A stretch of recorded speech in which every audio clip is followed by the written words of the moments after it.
Hi, I'm Kristen. I'm a wife, mother, health coach, life coach, author, speaker, but most importantly, I'm head over heels in love with Jesus. And I champion and inspire others to make choose life choices for their spirit, soul, body so they can position themselves to receive more of God's blessings. And I do this really through the focus of and the power of Deuteronomy 30, verses 19.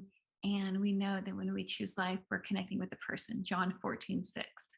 And so, if you're interested in growing in deeper intimacy with your relationship with the Lord, or spirit, soul, body, wholeness, and fullness, or simply interested in how to make tweaks, small decisions you can do in your everyday life that could position yourself for the more of God, I'd love for you to tune in and follow with this conversation.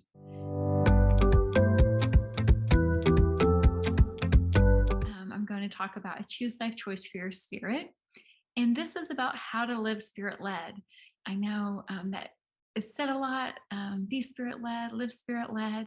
And I want to just try to put some simplicity to it and make it really practical for some people that may feel like it's just too vague, unable to connect to this power of this truth. Okay, first of all, I want to say I do go into more of this through a book I wrote called The Zoe Life. But in a nutshell, let's just say whenever you say yes to Jesus, God's spirit is right here. One, nothing can separate it to your spirit. So the two spirits are one, and this is how everything in you is full of holiness, righteousness, purity, goodness, godliness. You have everything in you to live the life that God dreamed for you to live, and the life that actually your heart desires. We know in Ecclesiastes it says eternity is set in the hearts of men.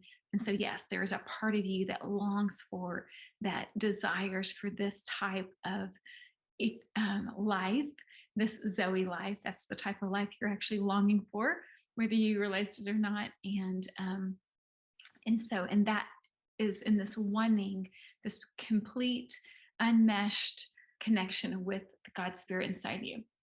And so next we kind of have your soul, and then your body, and then actually all these other rings of your life, like the outer world, the external part of you. Perhaps there's a family in there, marriage and parenting, and so there's lots of other rings. But really, to live spirit led is really for this ring to grow bigger, for it to not to stay in the core. It is in the core of you, but to not stay small and just inside your core, but to let it overflow and dominate and saturate all these other rings. So I'm going to just put dots in it. Let's just say these dots represent the oneness and wanting with God. And if you let His Spirit saturate your soul, and His Spirit saturate your body, and then saturate how to function in your external world, you and in your relationships with your children, you will start living this spirit led life. And we know in Romans 8, it says, those who are spirit led, these are the sons and daughters of God.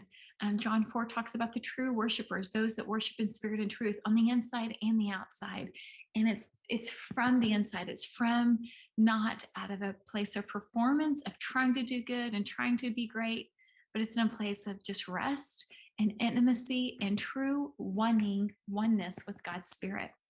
And so there's a lot of ways to increase God's spirit. That's your only focus, is by focusing on Him, just making Him your focus, your reward, your prize, your portion. He's your all in all. Basically, all those worship songs coming true in your everyday life, in your heart, and in your intentionality, in your actions. And so you can do that through obviously conversation, through focused prayer, through worship, through just stopping and saying, Lord, what do you think? I feel like the choose life choice is blank, but what do you think? Again, we're not being right in our own eyes. We're trusting in the Lord, and we're leaning not on our own understanding. Instead, we're acknowledging Him. What do you think? And let Him direct and guide our paths. And by doing that again and again and again, we increase Him, and His spirit in us just overflows and volumes up to a place of saturation and even overflowing in our external world. And so it's actually very simple. We know that the call that the Lord has for us, his yoke is easy. That call for us is light. It's not burdensome. It's easy to do, but sometimes we just miss the practicality of how to do it. I go into like 100 days of this, like really fleshing it out, offering you accountability of living in a place of intimacy, consistent input and flow with Jesus to absolutely unapologetically live the Zoe life perfect to your design, how he created you in your skills and weaknesses and strengths and even stories, experiences. And so if you're interested in that, you can apply, or you can actually just email me at hello@kristenmarie.com, and I can give you more about what that means. But absolutely, it is time for you to choose life, to find freedom and take territory. And so living spirit led is how to do that. So I bless you, and I hope that you start focusing on him, just the intimacy with him, living from this place and seeing how that dramatically shifts your soul, body, and external world. All right. I love you. Look forward to next time.